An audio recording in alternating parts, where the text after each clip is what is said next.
So this series of videos is all about how to actually open the heart. We are going to guide you through a process that actually opens your heart. This journey is intense, but the live feeling that you experience afterwards is more than worth it. This isn't going to be some 1 minute method, as that doesn't actually exist. On this channel, there will be a series of videos that will actually move you closer to the heart bit by bit until finally opening. It's not a race, and so go at your own pace. Before we start, we need to understand what we're actually doing. We are basically feeling everything that we've avoided feeling throughout our lives since birth. And once we've felt all of that, that's when we can finally access the heart. But what does feeling actually mean? It's not what most people think. So firstly, before we even start to feel, we need to understand what is it that we need to feel. And in order to do this, we need to see what our current emotional state is right now. We're going to do a short exercise. It'll only take around 2 minutes. But I need you to record your face so you can actually see your experience for yourself. Without recording your face, it's almost impossible to see your lived experience. So pause this video now and set yourself up to record your experience. We would need to place the phone that's recording your face somewhere where it can record without using your hands. Position yourself in front of your recording device. Sit up straight, don't cross your arms or legs, your body comfortable and relaxed, ensuring that you're sat in front of the screen. Right now, this probably doesn't make much sense, but it will do in a couple of minutes once you watch back your experience. If you've not started recording already, press record. All I want you to do now, with your eyes open, is just start to breathe and smile. Bring a soft, gentle smile to your face.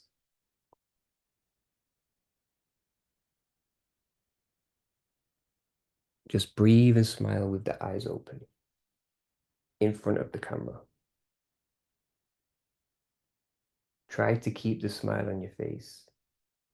If it starts to fall, gently bring the smile back, but keep breathing.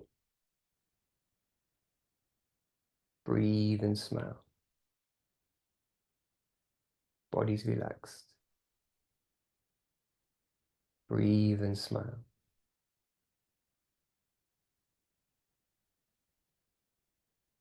Breathe and smile.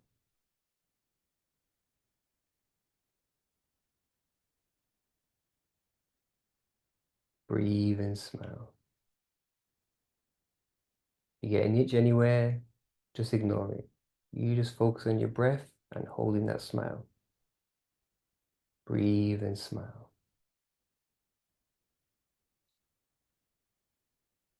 Breathe and smile.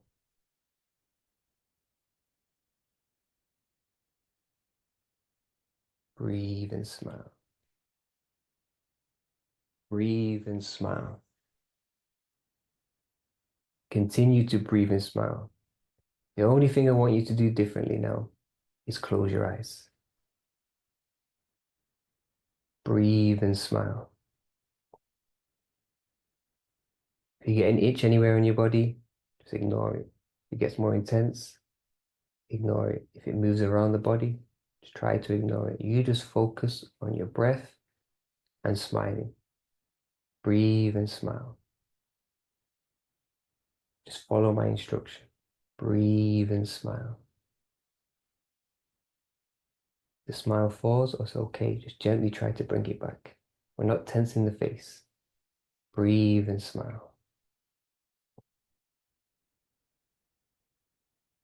Follow my voice. Breathe and smile.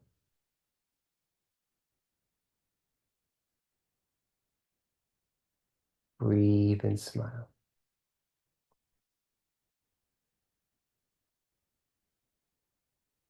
Breathe and smile.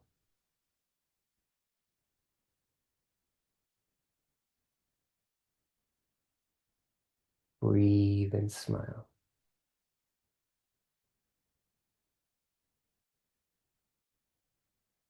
Breathe and smile.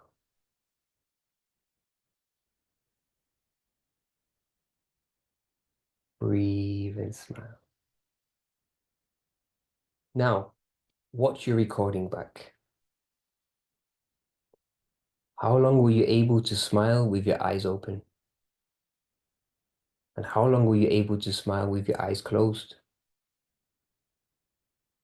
If you were able to maintain the smile the whole time, that's great. There's a video on the channel that lasts for 50 minutes. So try the same exercise with this, record your experience, and see what happens after 2 minutes, 5 minutes, etc. If you were not able to hold the smile, which scenario was harder? Eyes open or eyes closed? What we've experienced on many occasions is that with the eyes open, it's generally easier to maintain the smile. With the eyes closed, it's much more difficult. But why is that? What is actually happening here? What is this experience showing? In simple terms, when we're smiling with our eyes open, we are looking at everything around us and we're able to hold that emotional state. When we close our eyes, we are now looking at our internal state and trying to hold the same emotion. When we smile, both our body and our heart receives a signal that we are feeling happy.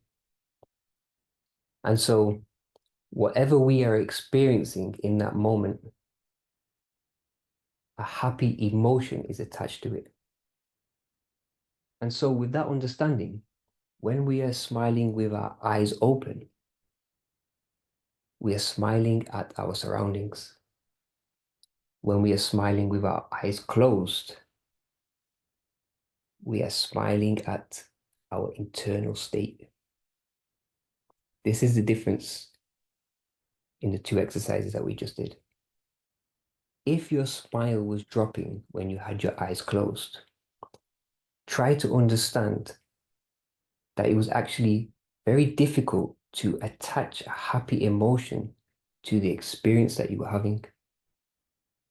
This shows us that our internal state is actually a state of sadness. Most people are living a life of sadness and calling it happiness, and they have no idea. This may be difficult to accept, but what other explanation is there? Anyway, that's not really important. Try to stay with the process, and you'll quickly see from your own experience what the truth is. Is there an actual measure for happiness? Or do we see that every person defines happiness in their own way? Here on this channel, we do not want you to just simply accept and believe what we are saying.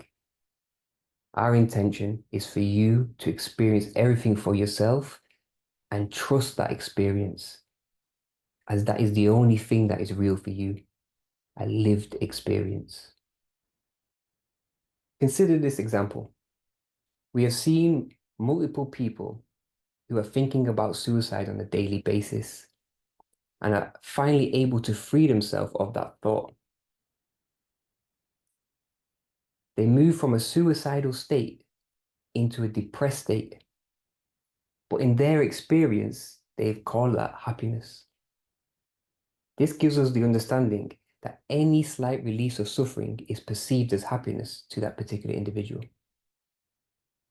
Since childhood, we have learned that we are lovable as long as we operate between specific boundaries. As a result, we have rejected a huge part of ourselves. But that rejected part still lives within us. As a result, we have created a belief that all of us is not acceptable. And so, of course, is this going to cause anything but a tremendous amount of pain. However, we're not kids anymore, but we're still not able to express our full self. Instead, at a young age, we've learned many techniques so that we can still satisfy that part of us we are told is not lovable.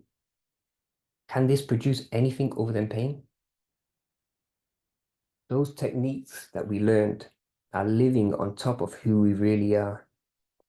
And so to set that hidden part of us free, we need to actually see those techniques. The thing is, for most of us, we don't even realize what we are doing, as we have been doing this our entire life. And so it feels normal to us. It's time to let them go and free ourselves. Those techniques do not serve us anymore. There will be a series of videos on this channel that are going to take you through various techniques that we've all developed. Try to accept them all. Try to find scenarios where you have used them in your life.